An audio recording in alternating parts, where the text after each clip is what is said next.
gostaria de pedir para vocês, quando vocês assistirem, não esquecerem de dar um like no vídeo, para que o YouTube também coloque para outras pessoas esses vídeos a respeito de Deus, desses ensinamentos, ok? Eu agradeço profundamente. Agora vamos para a nossa lição de sexta-feira, que é o estudo adicional.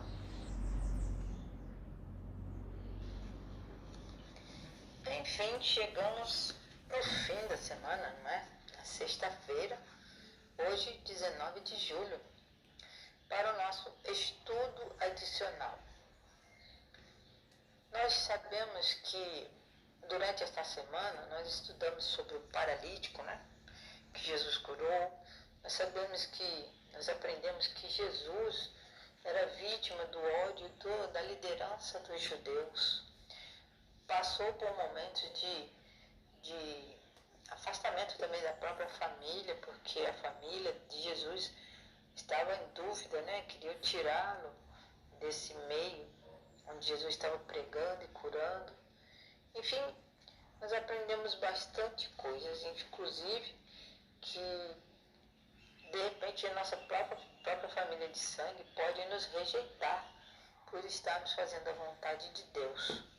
E Jesus nos indica que a família dele é realmente aqueles todos que fazem a perfeita vontade de Deus, que obedece a Deus em tudo, não é?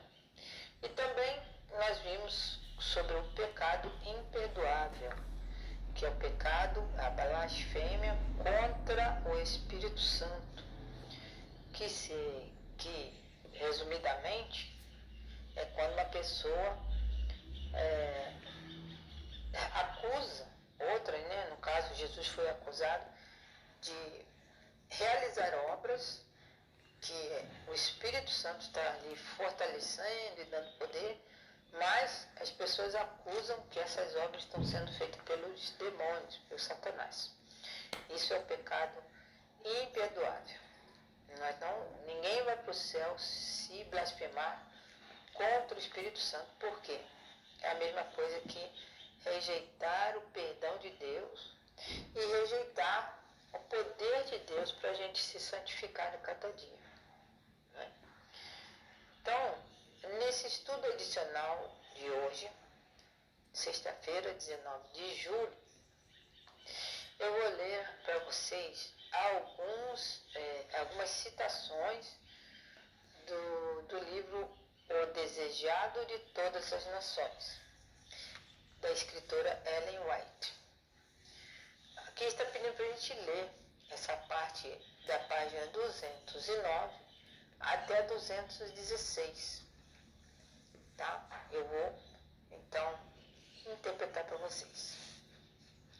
Abre aspas. Os espias não ousaram responder a Jesus na presença da multidão por temor de se envolverem em dificuldades. Sabia que Jesus dissera a verdade. Em vez de violar as tradições deles, deixariam um homem sofrer, ao passo que se socorreriam um animal por causa do prejuízo para o proprietário, caso fosse negligenciado. Assim, eles demonstraram o quê? Que o maior era o cuidado que eles manifestavam por um animal do que por uma pessoa criada à imagem divina. Que absurdo, né, gente? Então, aqui nesse texto da Sr. White, vem explicando que naquela cena que Jesus curou o homem da mão ressequida no sábado, Jesus, então, perguntou, mas é certo salvar uma vida ou deixar a pessoa morrer? É certo no sábado fazer o bem ou fazer o mal?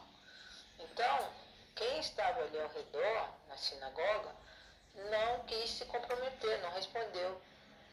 Mas intimamente eles sabiam que se tivesse um animal correndo perigo, sábado, eles iriam trabalhar juntos para quê? Para salvar esse animal. Porque estavam pensando no prejuízo financeiro e não pensando em obedecer a Deus. Mas quando Jesus se manifestou, né, com a vontade de salvar ou ajudar aquela pessoa que tinha um problema na mão, eles achavam que Jesus não tinha nada que fazer aquilo. Olha que coisa mais terrível, né? Porque eles não queriam dar prejuízo para o proprietário, salvando o animal, né? Mas salvando a vida de uma pessoa que foi feita, criada à imagem de Deus, eles não queriam salvar. E Jesus mostrou que era isso mesmo que a gente tinha que fazer aos sábados. Isso ilustra a atuação de todas as religiões falsas. Então, o que acontece? Eles acreditavam no ser humano o desejo de se exaltar acima de Deus, mas o resultado é degradá-lo abaixo dos seres irracionais. Ou seja, mais vale salvar um boi, porque para não dar prejuízo financeiro, do que salvar uma pessoa aí qualquer, né? E minimizar o sofrimento dela.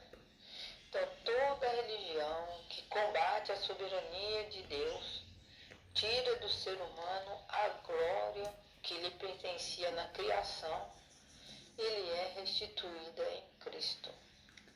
Toda religião falsa ensina seus adeptos a serem descuidosos para com as necessidades, sofrimentos e direitos humanos. O Evangelho dá alto valor à humanidade como aquisição do sangue de Jesus Cristo e ensina um amável interesse pelas necessidades e aflições humanas. O Senhor diz: farei que um homem seja mais precioso do que o ouro puro, do que o ouro fino de Ofir. Então, aqui nós vemos que quando as pessoas dão mais valor ao dinheiro, essas igrejas que têm líderes espirituais riquíssimos, que pedem tudo que a pessoa tem, esses líderes não estão nem aí para as pessoas que são membros da igreja deles. Eles pensam em si, eles pensam em obter ter cada vez mais coisas. E o povo fica empobrecido, tanto financeiramente quanto espiritualmente, porque eles não fazem obra de caridade com tanto dinheiro que essas igrejas recebem. Os seus líderes compram muitas coisas, edifícios, tem ponto de táxi em outros países que nós já ficamos sabendo, tem fazendas, tem muito gado, eles enriquecem, mas não fazem nada para tirar da aflição as pessoas por quem Jesus morreu. É isso que quer dizer o texto que eu li para vocês. Então, toda religião que o líder é rico e pede dinheiro e menospreza os seus membros e dão maus conselhos aos seus obreiros de receber dinheiro para não fazer nada, para enriquecer a igreja, para ter igrejas enormes, onde não louvam ao Senhor, onde não abrem a sua palavra, onde não estudam a palavra de Deus, essas pessoas estão fazendo sim a obra de Satanás. Ao contrário, Jesus sempre foi atencioso com todas as pessoas que passavam por problemas e ele minimizava, diminuía o sofrimento dessas pessoas, fazendo o quê? Dando-lhes atenção, curando, ensinando, né? E valorizando essas pessoas, porque as pessoas, os seres humanos foram criados à imagem de Deus. E tudo que você e eu fizermos para diminuir o sofrimento alheio, nós estamos fazendo a obra de Cristo. estamos ajudando o nosso próximo, nosso irmão em Cristo, a seguir a vida com um pouco mais de conforto. E dessa forma, tanto as pessoas que fazem o bem para os outros e as pessoas que recebem esse bem, elas são abençoadas por Cristo. E assim a gente vai aumentando o quê? O amor de Deus entre nós. Assim, meus irmãos, nós devemos pensar bem quando nós vemos as pessoas fazendo a obra de Deus. Primeiro, nós não devemos criticar ninguém. Nós, enquanto as pessoas fazem a vontade de Deus, os obreiros, né, os missionários, quando elas estão ali para salvar vidas e minimizar o sofrimento dos seres humanos, nós devemos apoiar. Mas quando as coisas, através do discernimento que o Espírito Santo nos dá, quando as coisas vão assim para o lado só pessoal, enriquecendo só uma pessoa, aí nós não devemos fazer parte dessas religiões. Então vamos ter o devido cuidado de pedir a Deus discernimento, tanto para entender a palavra de Deus, não é? Entender o que Jesus ensinou, como Jesus ensinou a servirmos a Deus, Pai, e atribuirmos as nossas obras unicamente ao poder do Espírito Santo em nós. Que Deus nos dê uma vida melhor a cada dia, servindo a Deus unicamente com o objetivo de obedecer ao Pai que está nos céus e nunca blasfemar contra o Espírito Santo. Deus te abençoe e te dê uma vida feliz de santificação diária através do estudo da Palavra de Deus, que é o que nós temos feito aqui através das lições da Escola Sabatina. Um forte abraço e que Deus abençoe você e sua família. Amém.